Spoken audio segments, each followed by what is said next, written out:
Wednesday night, 6 p.m. Eastern Standard Time.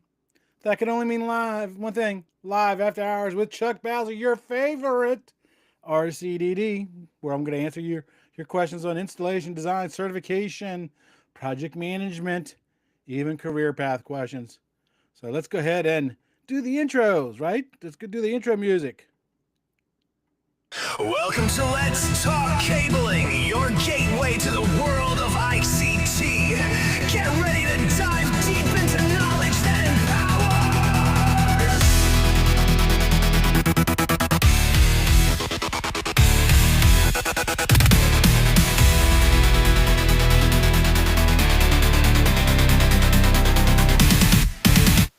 Alrighty, welcome to Wednesday Night Live. Got some great questions for you. Lots of content to go over tonight. Lots of stuff going on. So let's, first off, let's get the first thing out of the bat. What are you drinking tonight? Go ahead and put it in the chat box. What are you drinking tonight? I am drinking roasted dandelion tea. Roasted dandelion tea with some honey. That's what I'm drinking tonight. You might be wondering, why is Chuck drinking tea on a hot summer day? I don't know. Just had the craving for it. Peach tea, Cole's drinking, right? So, I forgot to do the acronym challenge. So let's just pick a random book from my desk, a random book, and we will pick an acronym from it. Just do this live because I forgot to pick one out earlier. About to get you some water. Water's good. Water's good.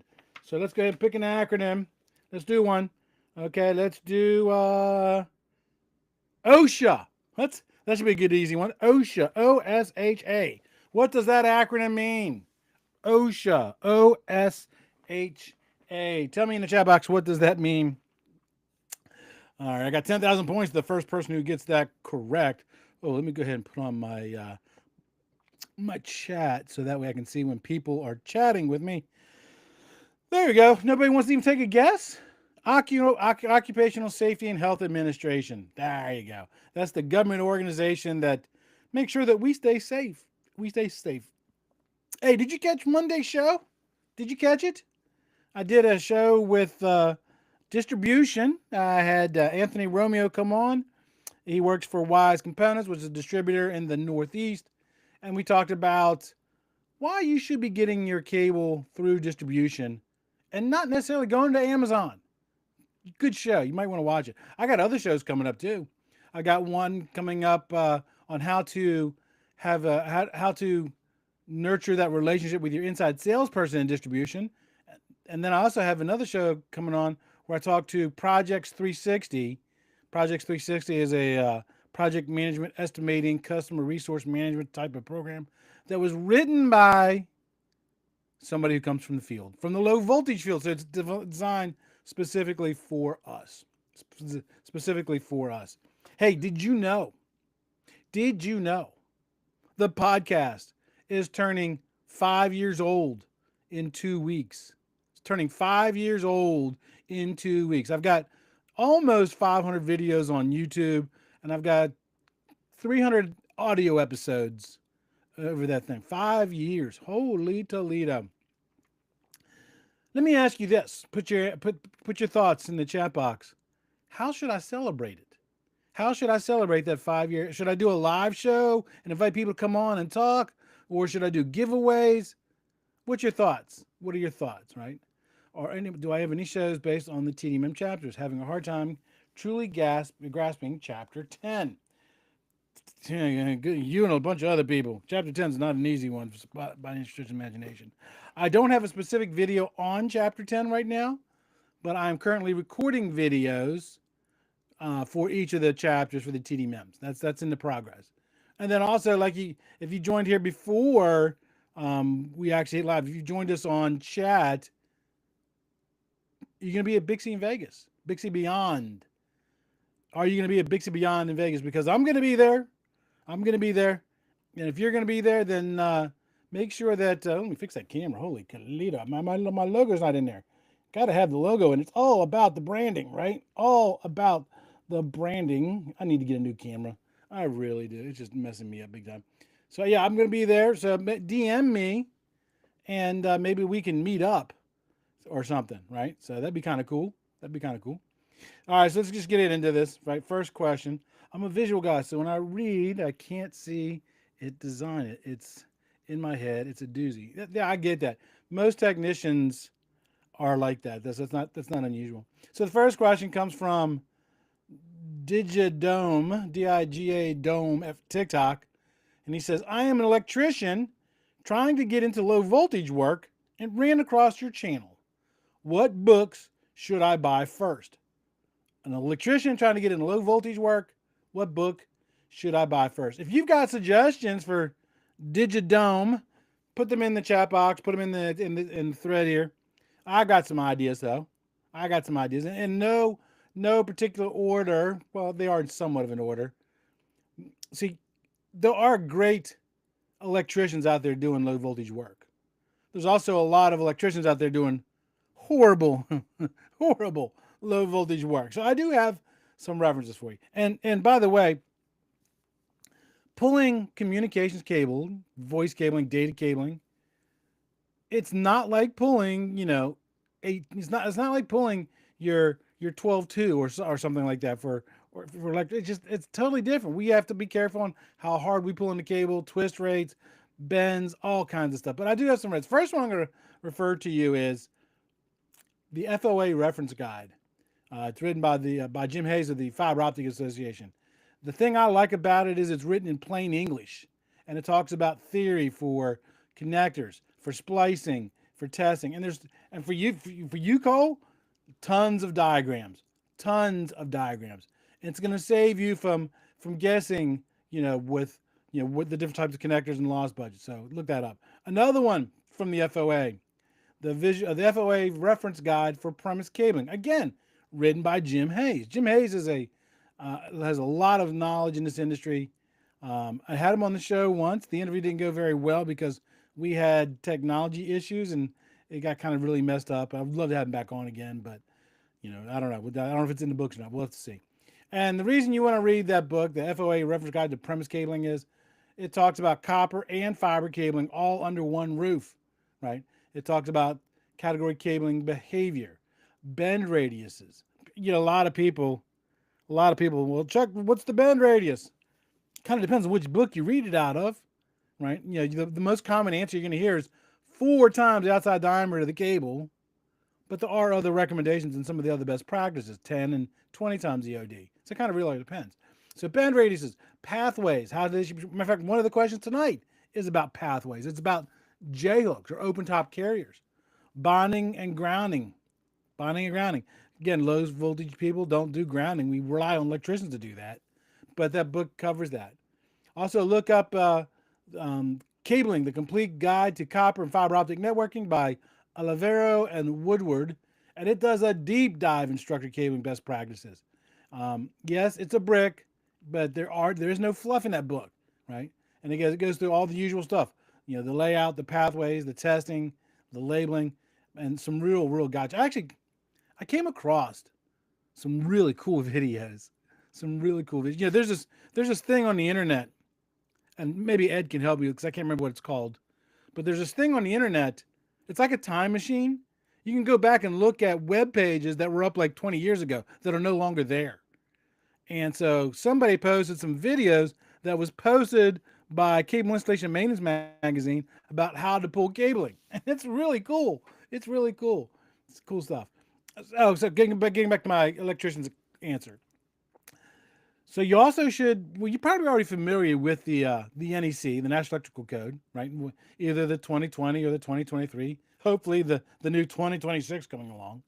You're probably already familiar with that, but maybe now you need to do a deep dive into the low voltage parts, right? For example, if you want to look up, class 1, class 2, class 3 circuits, go make sure you look at and read Article 725, especially if you're doing POE.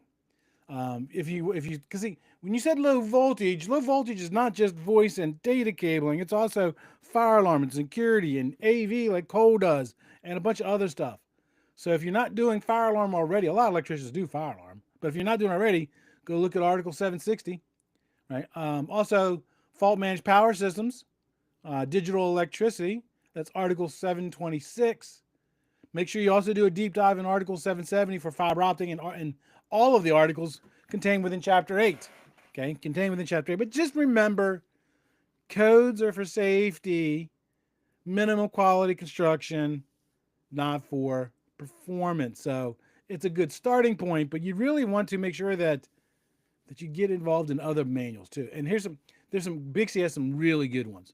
Now, because you're an electrician, I'm assuming you're already in the field, so you want to do a lateral transfer, start doing more low voltage work in the field, and then maybe at some point doing design work.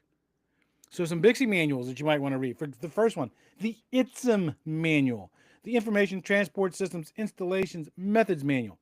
The current version is the 8th version, and I heard that they're going to start working on the ninth edition starting here soon. And if they're just starting it now, that means in about a year, it'll get published. Why do you want to read the ITSIM? The ITSIM is the installer's playbook. It tells you how to pull cable, how to dress cable, how to terminate cable. I was flipping through it today, looking for something. I forgot. I don't remember what I was looking for. And it actually showed the measurements on how to lay out 66 blocks. Lay out 66 blocks. And that's important information because I'm putting up my plywood in a new podcast studio this weekend. Well, not this weekend because I'll be at BICSI. Next weekend. And I'm going to be putting up 66 blocks, BICS blocks, 110 blocks, right? If I can get somebody from, actually, no, I'm also, BICS blocks and then some maybe if I can find some old Corona blocks, that'd be kind of cool, right? And then I need to put that on plywood. So it actually shows you how to lay that out, right? It also talks about how to terminate cables, how to do the fire stopping, when, another great question from today's show, for tonight, later on, when to use putty versus caulk.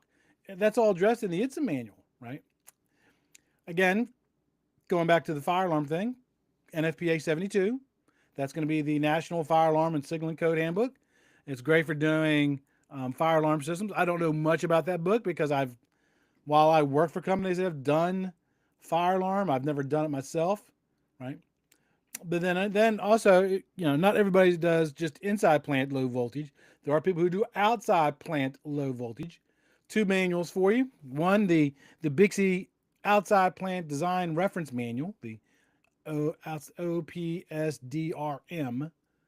That's written by industry professionals who talk about how to do outside plant. I've got a show coming up with two very experienced outside plant fiber people.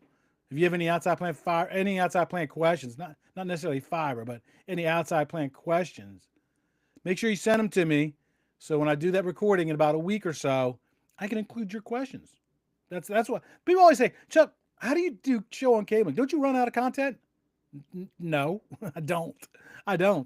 5 years, right? 300 audio episodes, 500 videos. That should tell you something. Chuck's got a lot to say about cabling. But there's another one too. There's the one created by the FOA, the Fiber Optic Association, right?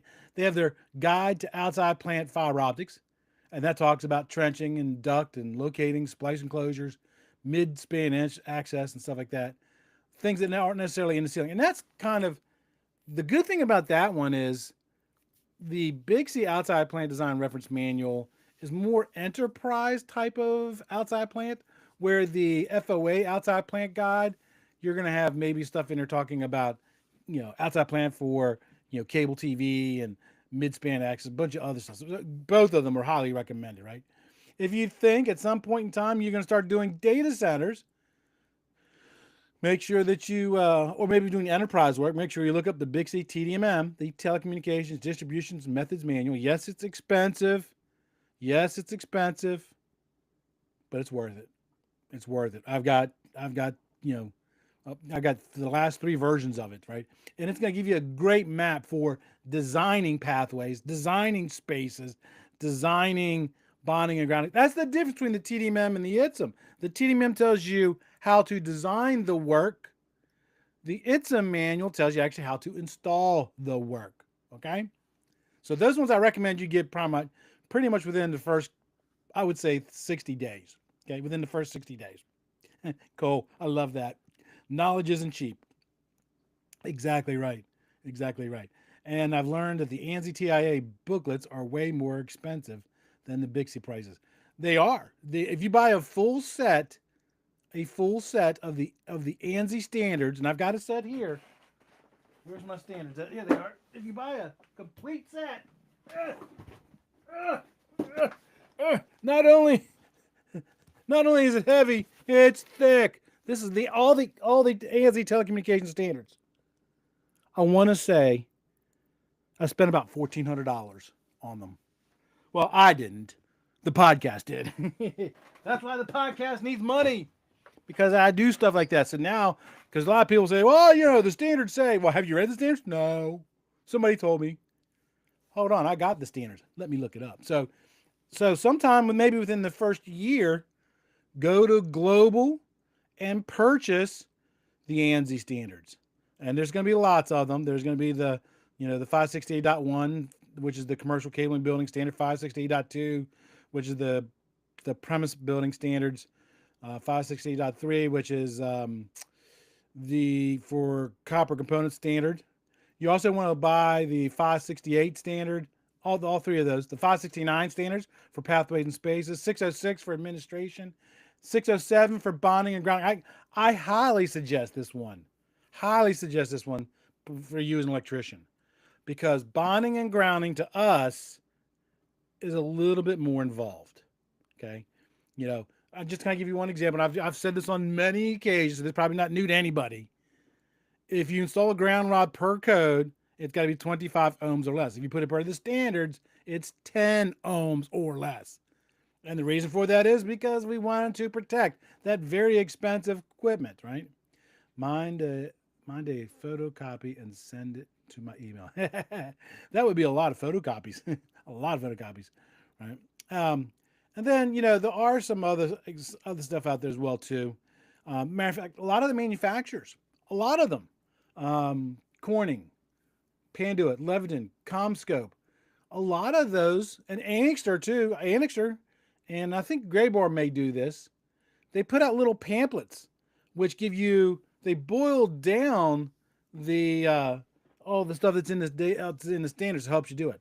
Don't forget to check Fluke. Fluke has a fantastic Q&A database for copper and fiber. Lots of great resources out there. But here's some other things. Don't just get the books, okay? We as technicians, you got to put your hands on it. You got to put your hands on it. So go buy a fiber termination kit. Go buy some jacks. Go buy a punch tool.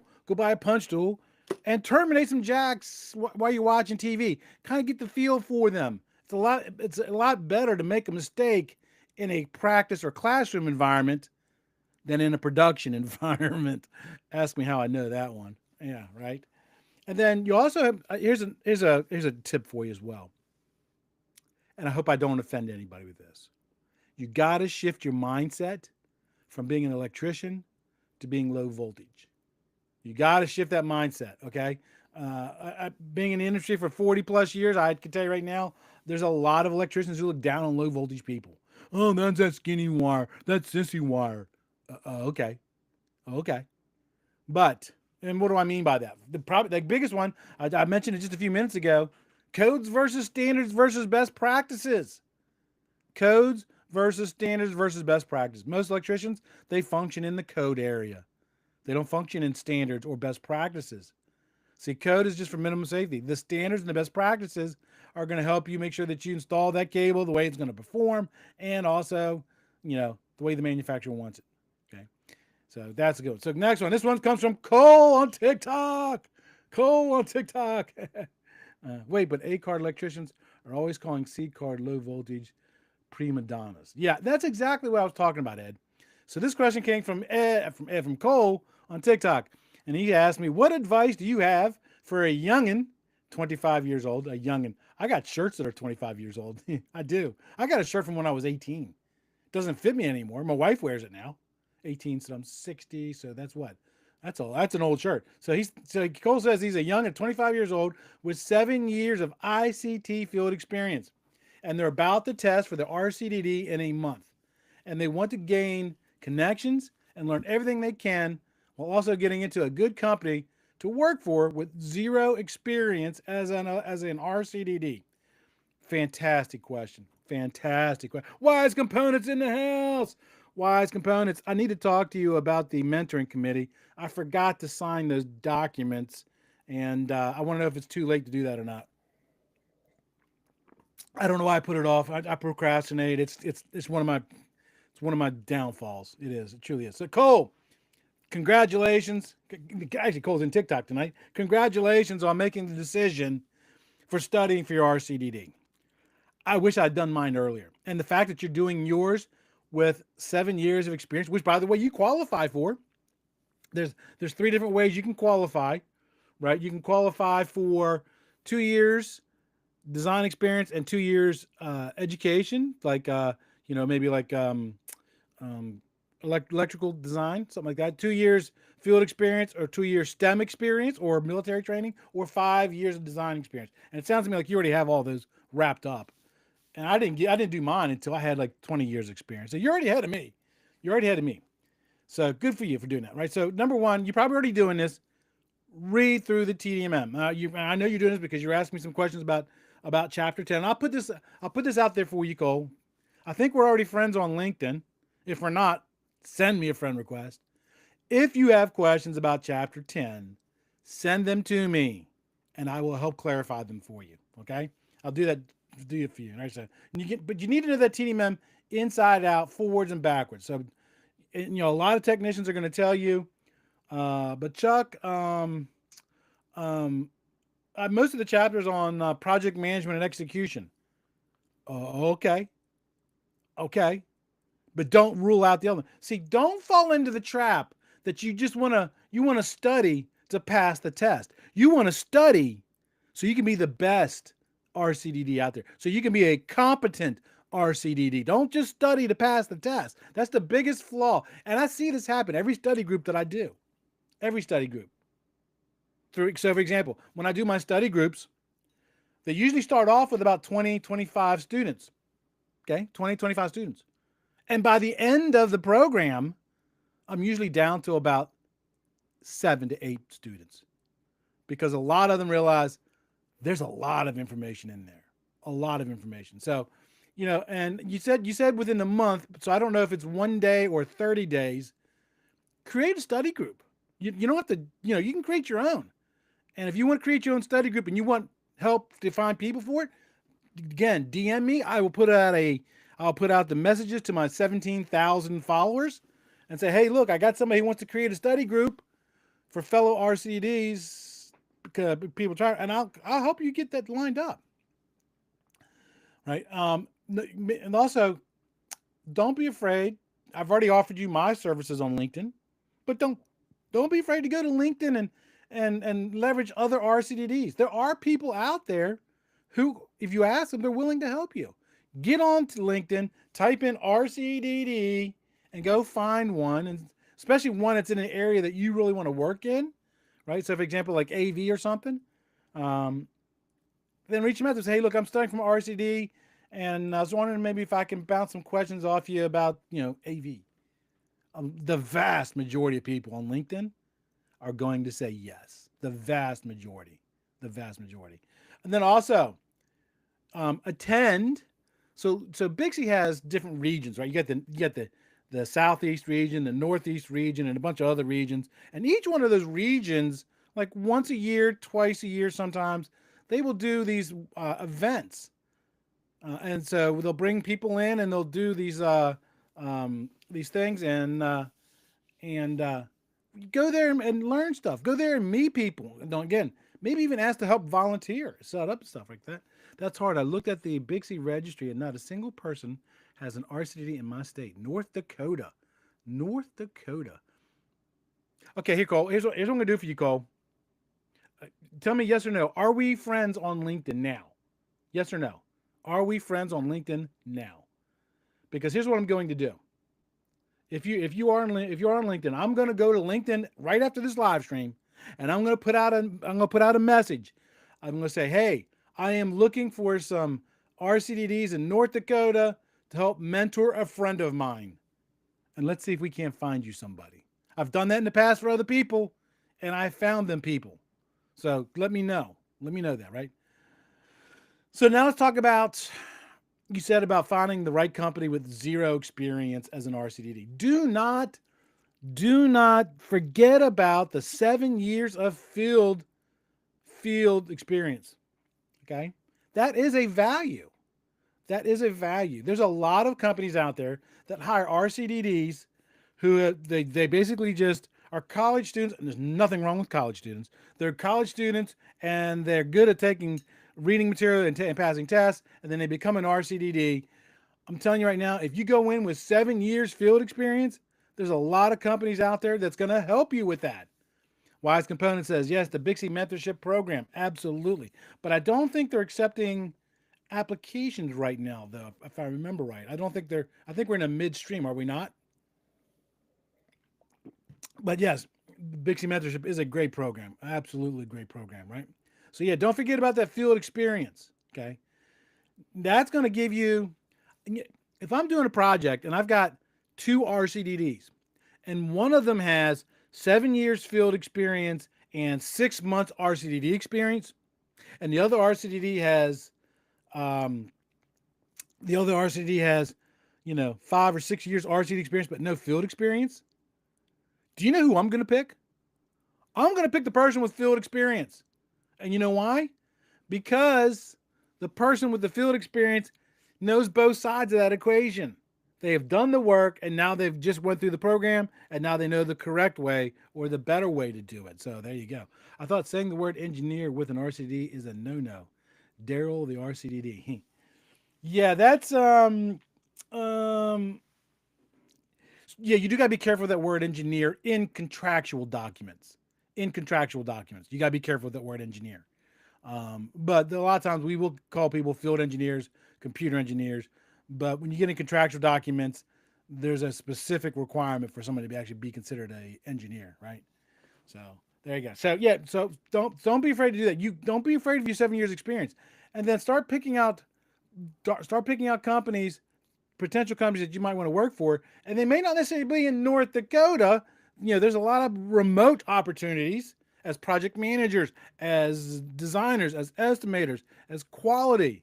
So sometimes they're not going to care that you live in North Dakota. So start putting out those kinds of feelers, and maybe use a site like Glassdoor. Glassdoor is a site where you can put in a company's name and you can find what the actual employees say about that company, right? And then if you find a company that you want to pick, make sure when you do the interview, you're not doing the interview to get a job. You're not doing the interview to get a paycheck. Listen up now. You do the interview for a fit. It's a relationship between you and that company. And if there's not a good fit, move on. Move on. And then probably the best thing I could say for you, Cole, is keep learning and stay humble. Keep learning and stay humble, because I'm telling you right now, there's a lot of things in our industry that changes all the time. And with that being said, don't burn your bridges. It's a small world. It's not only is it a small world, it's even smaller now with the internet, and it's even smaller when you look at the low voltage industry. And the beautiful thing, Cole, is we are on the cusp of an exciting leap. At the cusp of an exciting leap. And what do I mean by that? Fault managed power systems, right? Single pair Ethernet, edge architecture. Lots of great stuff coming down the pike. New, exciting stuff. Outside of the box thinking stuff for a lot of us old, low voltage people. And here's the problem. When you get my age, I'll be first to tell you, I'm 60 years old. When you get my age, you don't like change as much as you did when you were 20. I don't like change sometimes. Ask my wife, she'll tell you. She'll tell you I don't like change. But you are you're at 25 and you embrace change. So you'll learn it quicker. So there's a lot of cool stuff coming down. Class 4 up to 450 volts with this new voltage monitoring system is going to be amazing. Absolutely. I just did an episode with I can't remember the gentleman's name, but he works for Panduit. We're talking about fault managed power systems. And I got another episode coming up talking about fault managed power systems with Luke Ghetto I keep missing the appointment though. That's dang it, man. I hate when that happens. So lots of good stuff coming out. Lots of good stuff coming out. All righty. So let me see here. Bob Voss is a good person as well too. Absolutely. This question comes from Big Block 69 Camaro. Chuck, what are some tips for installing J hooks? I got you covered. I got you covered. So first, always try to pick a J hook with a wide base. Okay, a wide base.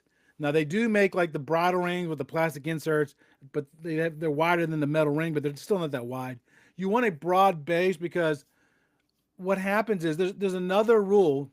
You really want to respect capacity. So try to always put no more than 50 cables in a J hook system.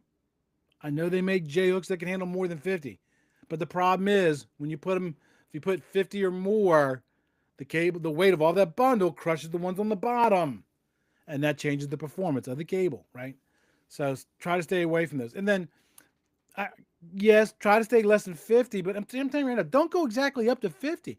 In fact, the standard tells us that when we design when we design the cable support system, we need to design for a minimum of 3 cables per faceplate.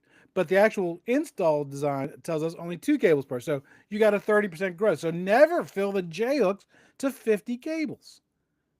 Only do them to about 50% or 60%. So that's going to be 25 cables, 30 cables. And here's why I say that. That cable plant's going to be there for 7, 10, 15 years, 20 years. You don't know how many cables are going to be put in that J hook after you leave. Okay, after you leave. And don't try to cheat that 50 cable rule by, using tie wraps and zipping down them to kind of crush them. No. No, no, no, no, no, no. Also make sure you mount to structure that's designed for structural support, okay? Like maybe attached to building structure. Do not attach to ceiling grid wires. Do not attach to light wires. In fact, you got to put in your own independent wire. And make sure that those J hooks have 4 to 5 feet of separation, random separation, okay? Random separation. Some of the manufacturers will tell you when you get into the Cat 6A, those separations got to be closer, 3 to 4 feet apart, because of the extra weight for Category 6A cable. Also, when putting in them J hooks, make sure that you are at least 3 inches above the ceiling tile. That's code, by the way. That's code. Now, the standard says 6. So if you follow the standards, you're thus exceeding code. And the reason for that is, again, you got to be able to get in that ceiling so people can get in there to do their work. The inspector has to be able to get up into the ceiling to inspect your work. Check with ChatGPT. That's funny, Wise Components. Yeah, no, don't do that. Don't do that. ChatGPT is a good resource, but you got to verify it. I think I did this. I told you guys on the last live stream last week. Somebody did a search on ChatGPT. How many cables can you put in a 1-inch conduit? And ChatGPT said 40. 40. That's obviously not right. Obviously not right. So that's all I'm gonna say. As Tom Hanks would say in that movie, that's all I got to say about that. Right? Yes. So also make sure that that you don't paint the J hooks. Okay, you don't paint them because the best thing to do is leave them unpainted.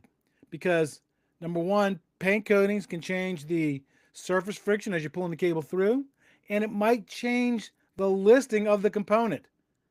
If you want a J hook that's color coded, as a matter of fact, thank you, Invent. I got a box of green J hooks that I'm going to be putting in the podcast studio. They're powder coated, so they're done that way. They're manufactured that way, and they're listed products. Okay, so only use them as the way that they are listed for. Okay, listed for.